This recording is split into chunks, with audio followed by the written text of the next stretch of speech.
Class 11 আজকে আমরা kingdom fungi বা ছত্রাক সম্পর্কে জানব। তা ছত্রাক কথাটির ইংরেজি হচ্ছে ফাঙ্গাস, যেটা একটা ল্যাটিন শব্দ ফাঙ্গর থেকে এসেছে। ফাঙ্গর এই ল্যাটিন শব্দটা থেকে ফাঙ্গাস শব্দটা এসেছে, যার অর্থ হলো দ্রুত বৃদ্ধি পাওয়া। ছত্রাক হলো একটা ইউক্যারিওটিক ক্লোরোফিলবিহীন রেণু উৎপাদনকারী পরভোজী থ্যালোফাইট বা সমাঙ্গদেহী জীব। এবং জীববিজ্ঞানের যে শাখায় আমরা ছত্রাকের বাসস্থান, গঠন প্রকৃতি, প্রজনন, অর্থনৈতিক গুরুত্ব এগুলো সম্পর্কে আলোচনা করি, সেটাকে বলা হয় মাইকোলজি।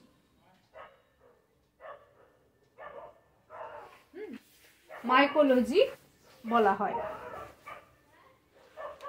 এরপরে আমরা ছত্রাকের কিছু সাধারণ বৈশিষ্ট্য সম্পর্কে জানব। প্রথমে যেটা জানব, ছত্রাকের সাধারণ বৈশিষ্ট্য।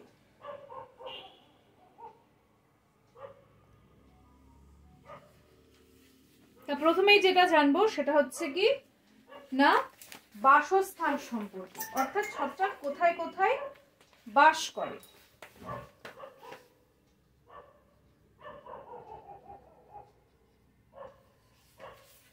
বাসস্থান, ছত্রাক সাধারণত কি হয়,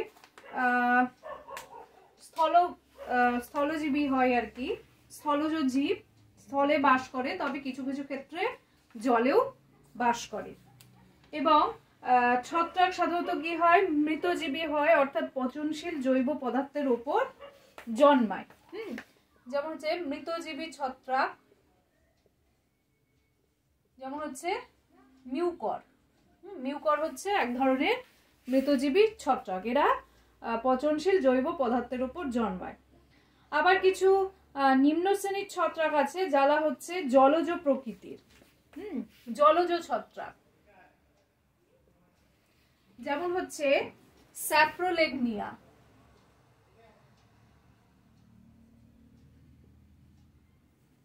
স্যাপ্রোলেগনিয়া হচ্ছে জলজ প্রকৃতির ছত্রাক।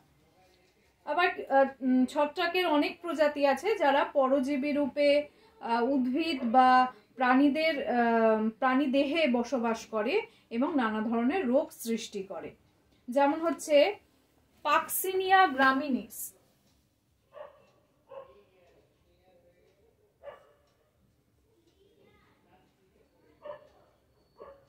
পাক্সিনিয়া গ্রামিনিস এই ছত্রাকটা গম গাছের ব্ল্যাক স্টেম রাস্ট এই রোগটা সৃষ্টি করে।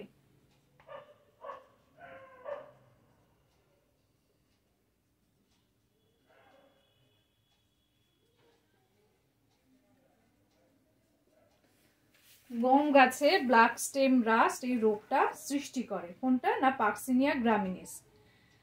এছাড়াও কিছু কিছু ছত্রাক আছে যারা শৈবালের সঙ্গে সহাবস্থানে বাস করে, অর্থাৎ মিথজীবিত্ব বা সিম্বায়োসিস প্রদর্শন করে। এদের বলা হয় লাইকেন।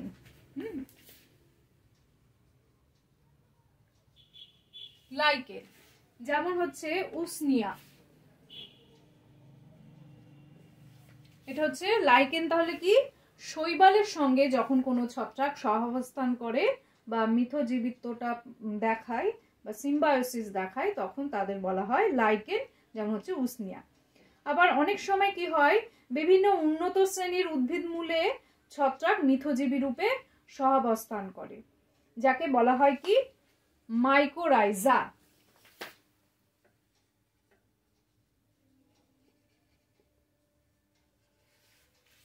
এটাও কিন্তু এক প্রকারের মিথজীবিতা। এক্ষেত্রে উন্নত শ্রেণীর উদ্ভিদের মূলে ছত্রাক সহাবস্থান করে। এবং বিশেষ শ্রেণীর এক প্রকার মৃতজীবী ছত্রাক আছে যারা কি না শাকাশীল প্রাণীর বিষ্ঠার ওপর জন্মায়, এদের বলা হয় কপ্রোফিলাস ফাঞ্জাই।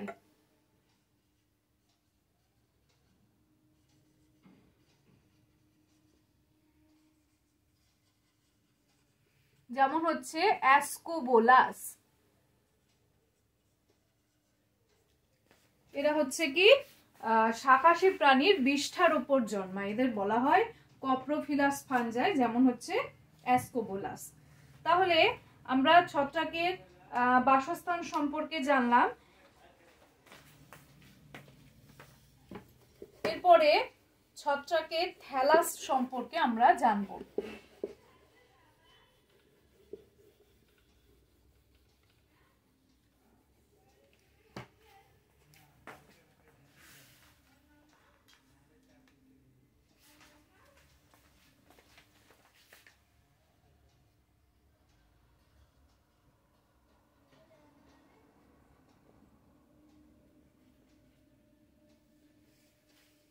থ্যালাস দেহের গঠন।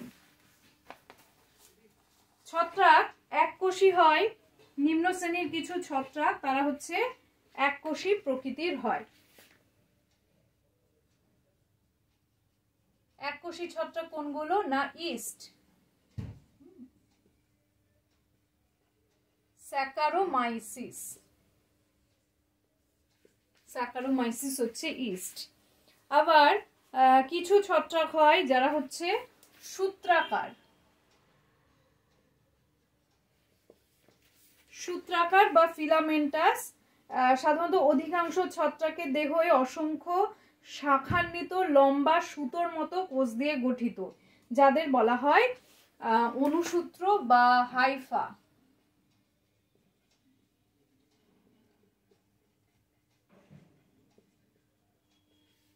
অনুসূত্র বা হাইফা। এবং এই অনুসূত্রগুলো একত্রিত হয়ে থ্যালাস দেহ গঠন করে, যাকে বলা হয় মাইসেলিয়াম।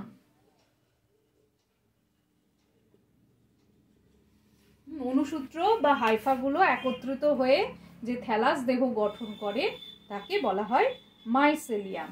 যেমন হচ্ছে অ্যাগারিকাস। অ্যাগারিকাস। তাহলে এই গেল হচ্ছে সূত্রাকার বা ফিলামেন্টাস। এছাড়াও আরো কিছু দেখা যায়, সেটা হচ্ছে সিনোসাইটিক।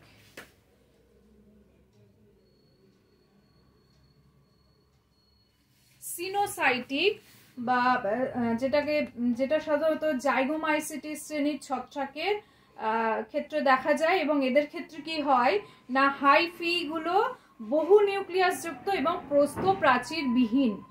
হাইফি গুলো বহু নিউক্লিয়াস যুক্ত এবং প্রস্থ প্রাচীর বিহীন। এই ধরনের বহু নিউক্লিয়াস যুক্ত কোষকে সিনোসাইটিক হাইফি বলে। এটা কাদের ক্ষেত্রে দেখা যায়? যেমন রাইজোপাস। রাইজোপাসের ক্ষেত্রে হচ্ছে সিনোসাইটিক হাইফি। আচ্ছা, এরপরে আমরা যেটা সম্পর্কে জানবো ছত্রাকে হচ্ছে কোষ প্রাচীর সম্পর্কে।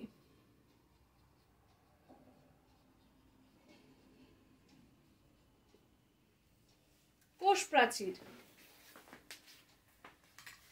ছত্রাকের কোষ প্রাচীর রাসায়নিকভাবে কোষ প্রাচীরের মুখ্য উপাদান হলো পলিস্যাকারাইড।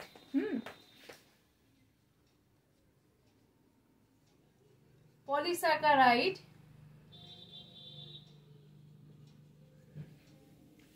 এই পলিস্যাকারাইড প্রায় 80 থেকে 90% থাকে ছত্রাকের কোষ প্রাচীরে। পলিস্যাকারাইড থাকে, আর কি থাকে? সামান্য প্রোটিন ও লিপিড থাকে। সামান্য প্রোটিন আর লিপিড থাকে।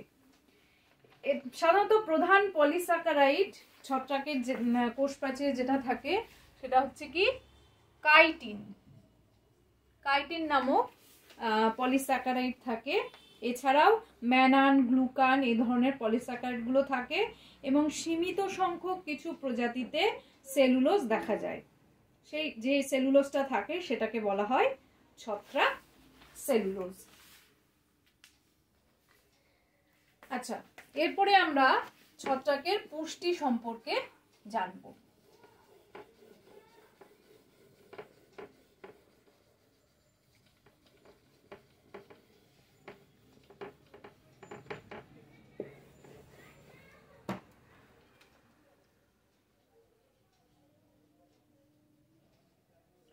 পুষ্টি বা নিউট্রিশন। ছত্রাক আমরা তো জানি ক্লোরোফিল বিহীন, অর্থাৎ এরা সালোক সংশ্লেষে অক্ষম।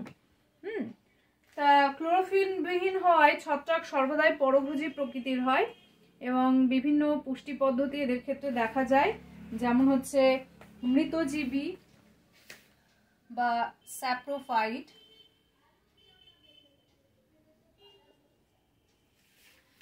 স্যাপ্রোফাইট কারা না, যেসব ছত্রাক পচনশীল জৈব পদার্থ থেকে পুষ্টি উপাদান সংগ্রহ করে তারাই হচ্ছে কি মৃতজীবী বা স্যাপ্রোফাইট। এবং এই মৃতজীবী আবার দু ধরনের হয়, একটা হচ্ছে অব্লিগেট স্যাপ্রোফাইট,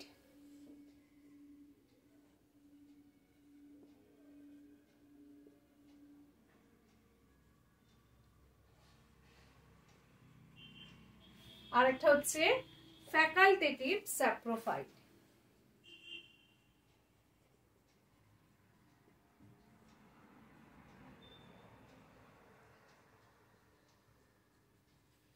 অব্লিগেট স্যাপ্রোফাইট আর ফ্যাকাল্টেটিভ স্যাপ্রোফাইট। অব্লিগেট অর্থাৎ বাধ্যতামূলক মৃতজীবী। এই ধরনের ছত্রাক শুধুমাত্রই মৃত জৈব উপাদান থেকে খাদ্য উপাদান সংগ্রহ করে।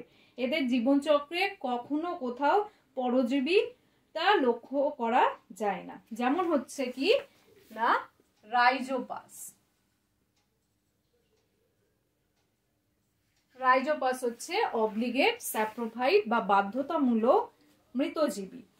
আরেকটা যেটা আছে ফ্যাকাল্টেটিভ স্যাপ্রোফাইট, যারা হচ্ছে ইচ্ছাধীন মৃতজীবী। এই ধরনের ছত্রাক সাধারণভাবে পরজীবী জীবনযাপন শুরু করে, কিন্তু পোষকের অনুপস্থিতিতে মৃতজীবী রূপে পুষ্টি উপাদান সংগ্রহ করে। যেমন হচ্ছে উস্টিলাগো।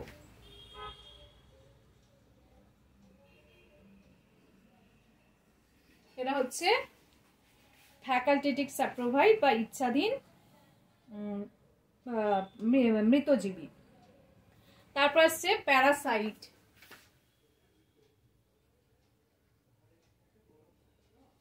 প্যারাসাইট বা পরজীবী অর্থাৎ কোন ছত্রাকগুলো না, যেসব ছত্রাক পোষক দেহ থেকে আশ্রয় এবং পুষ্টি লাভ করে তারাই হচ্ছে পরজীবী। এবং এই পরজীবীও আবার দু প্রকারের হয়, একটা হচ্ছে অব্লিগেট প্যারাসাইট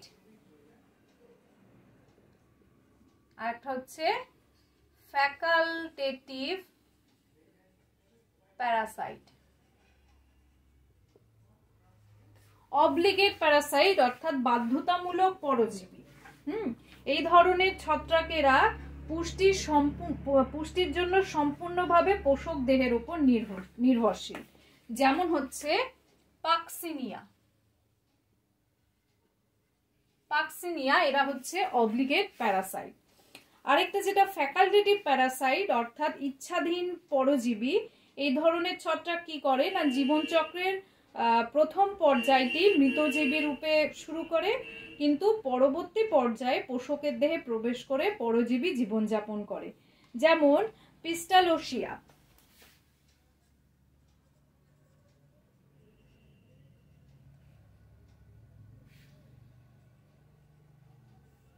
পিস্টালোসিয়া হচ্ছে ফ্যাকাল্টেটিভ প্যারাসাইট। এছাড়াও এই প্যারাসাইট গুলো বা পরজীবী ছত্রাকরা পোষক দেহের অবস্থানের ভিত্তিতে এদের আবার দুভাগে ভাগ করা যায়। একটা হচ্ছে একটোপ্যারাসাইট আর একটা হচ্ছে এন্ডোপ্যারাসাইট।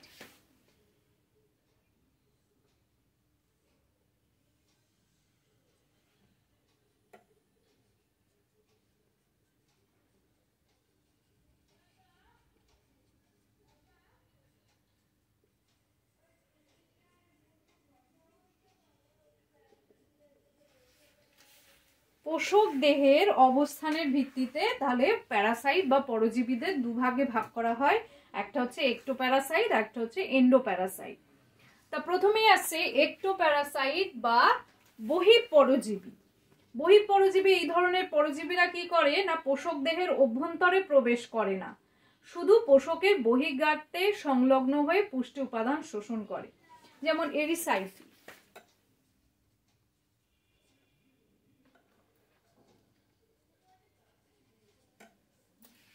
এরা হচ্ছে একটোপ্যারাসাইট বা বহিঃপরজীবী। আর এন্ডোপ্যারাসাইট বা অন্তঃপরজীবী, এই ধরনের পরজীবী ছত্রাকেরা কি করে না পোষক দেহ ভেদ করে পোষক কলার অভ্যন্তরে প্রবেশ করে, যেমন হচ্ছে পাকসিনিয়া। এরা হচ্ছে কি অন্তঃপরজীবী। তাহলে বোঝা গেল যে পোষক কোষের অভ্যন্তরে না বাইরে এর ভিত্তিতে, অবস্থানের ভিত্তিতে পরজীবীরা আবার দু প্রকারের। এছাড়াও আর যে ধরনের পুষ্টি দেখা যায় সেটা হচ্ছে মিথজীবিতা বা সিম্বায়োটিক পুষ্টি।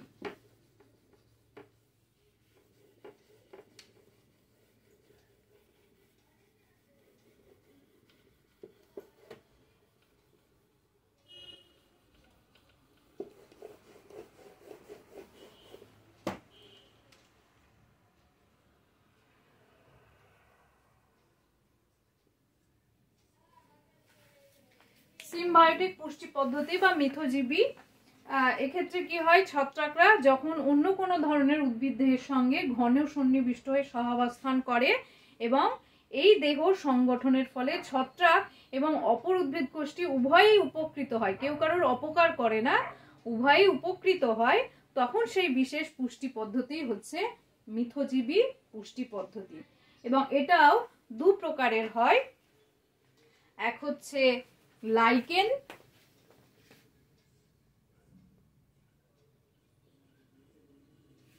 আর একটা হচ্ছে মাইকোরাইজা।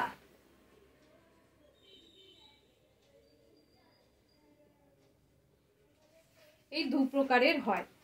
লাইকেন কোনগুলো? যদি শৈবাল আর ছত্রাকের সহাবস্থান হয় তাহলে সেটা হচ্ছে কি লাইকেন, যেমন উসনিয়া। আর মাইকোরাইজার ক্ষেত্রে যখন সপুষ্পক উদ্ভিদের মূলের সঙ্গে ছত্রাকের সহাবস্থান হয় তখন তাকে বলা হচ্ছে কি মাইকোরাইজা। এরপরে আমরা যেটা সম্পর্কে জানবো সেটা হচ্ছে জনন। ছত্রাকের জনন মানে অঙ্গজ, অযৌন এবং যৌন, এই তিনটি পদ্ধতিতেই প্রজনন হয়। তা প্রথমেই আমরা যেটা সম্পর্কে জানবো ছত্রাকের সেটা হচ্ছে কি অঙ্গজ জনন।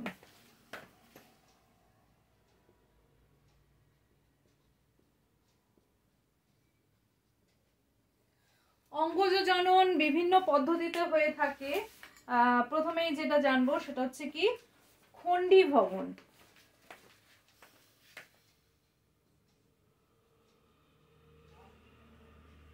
খণ্ডীভবন, এই খণ্ডীভবন সাধারণত কি হয় না কোনো কারণে যদি আঘাত লাগে বা অন্য কোনো কারণে হাইফা খণ্ডিত হলে অনেক সময় কি হয় না প্রতিটি খণ্ডকে বৃদ্ধিপ্রাপ্ত হয়ে অপত্য ছত্রাক সৃষ্টি করে এবং এই ধরনের অঙ্গজ জনন রাইজোপাসের ক্ষেত্রে দেখতে পাওয়া যায়। খণ্ডীভবন। আর আছে কি বাডিং বা কোরকোদ্গম।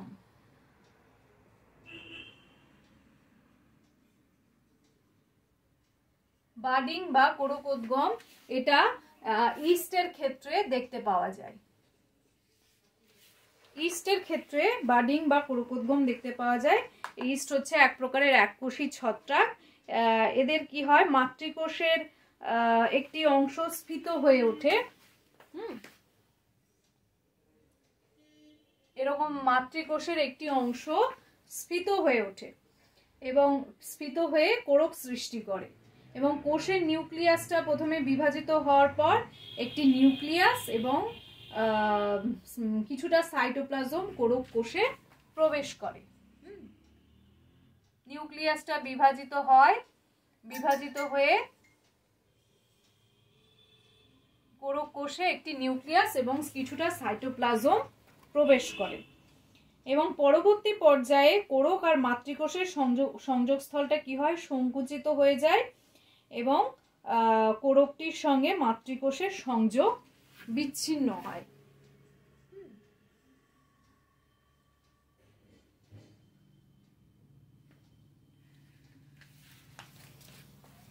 কোষের সঙ্গে মাতৃকোষের সংযোগ বিচ্ছিন্ন হয় এবং এই যে নতুন সৃষ্ট যে কোরকটা, সেই কোরকটি মাতৃকোষের সঙ্গে সংলগ্ন অবস্থায় থাকে এবং ওই কোরকটি থেকেই একই প্রক্রিয়ায় আবার নতুন কোরকের সৃষ্টি হয়। এখান থেকে আবার আরেকটা নতুন কোরকের সৃষ্টি হয় এবং এক সময় কি হয়, কোরকগুলো বিচ্ছিন্ন হয়ে গিয়ে অপত্য কোষ রূপে কাজ করে। আচ্ছা, এছাড়াও আর কিভাবে ঘটে থাকে না, স্ক্লেরোসিয়াম।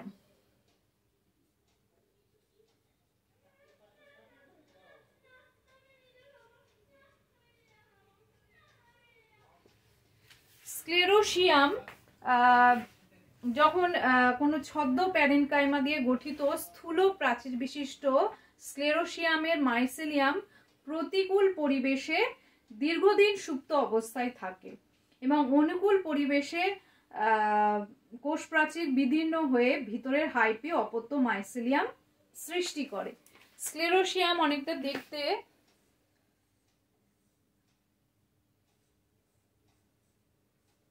এরকম হয় এবং এটাকে যদি আমরা এইভাবে কাট করি,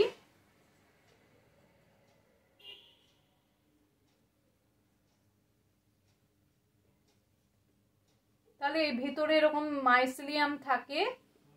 এই মাইসেলিয়াম গুলো কি হয় না, অনুকূল পরিবেশ যখন পায় তখন কোষ প্রাচীর বিদীর্ণ হয়ে বেরিয়ে যায় এবং অপত্য মাইসেলিয়াম সৃষ্টি করে।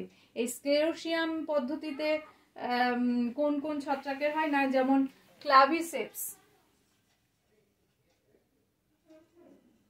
ক্লাভিসেপসে এই পদ্ধতিতে অঙ্গজ জনন সম্পন্ন হয়।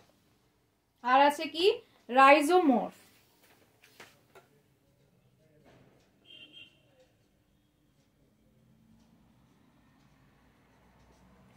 রাইজোমর্ফ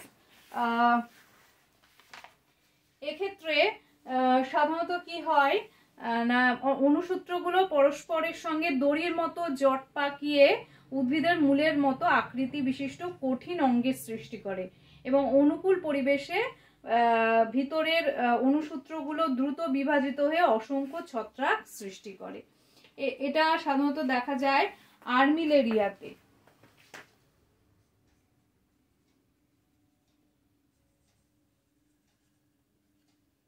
আর্মিলেরিয়াতে এই পদ্ধতিতে অঙ্গজ জনন হয়ে থাকে। তাহলে এই গেল অঙ্গজ জনন।